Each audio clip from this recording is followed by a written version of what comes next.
I first met Moi'S in 1977 when he was a 60-year-old vice president and I was a 33-year young cardiologist. His secretary, Mrs. Smith, called to ask me if, when, and where I could see him. Yes, any time at Kenyatta National Hospital. And we began our 42-year relationship. At our first meeting, I was of course awed by Moi'S' erect stature and commanding presence. Our relationship as doctor and patient warmed over 42 years with his deepening trust in me, our mutual respect, and growing friendship. During his presidency, when I would check him on a weekly at State House, he was always considerate of my time so that I could get back to my other patients without delay. After taking his interim history and examining him, he would invite me for a cup of tea. He always would say a silent prayer first as he held his cup. Then we would discuss our favorite subjects, the latest in medical developments, the Old Testament, and its application in today's world, international politics, and the state of Israel. Moi'S was an exemplary patient, following my advice on medicine, diet, and lifestyle. For the record, as Gideon said yesterday, yes, Moi'S loved his meat.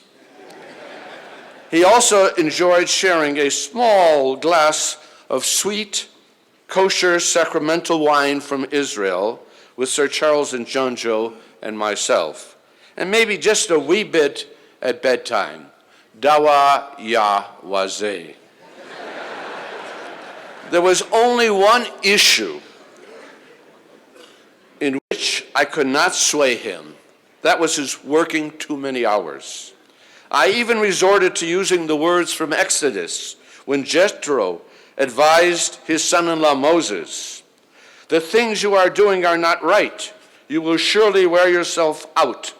Make it easy for yourself and let them share the burden." But this did not sway his work ethic, nor does it sway mine, much to my wife's chagrin. I traveled the world with Moi'S, and among my other professional duties was to make sure we were not eating exotic animals, such as cats, snake, dog, nor drinking buffalo milk when we were in China. As a friend, he participated in my major life events, holding my firstborn son on his 8th day of life for his circumcision, and attending my marriage to Hannah. After his retirement, we shared many small dinners with dear friends at our home. Moi'S was a devout, God-fearing Christian, and as a Jew and the head of the Jewish community of Kenya, our trips to Israel was always poignant for both of us.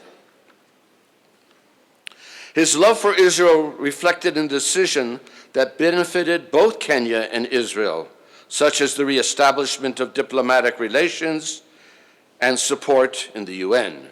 Israel helped Kenya with educational, agricultural, and infrastructure development, internal security, and even sending Israeli emergency response teams to some of our disasters.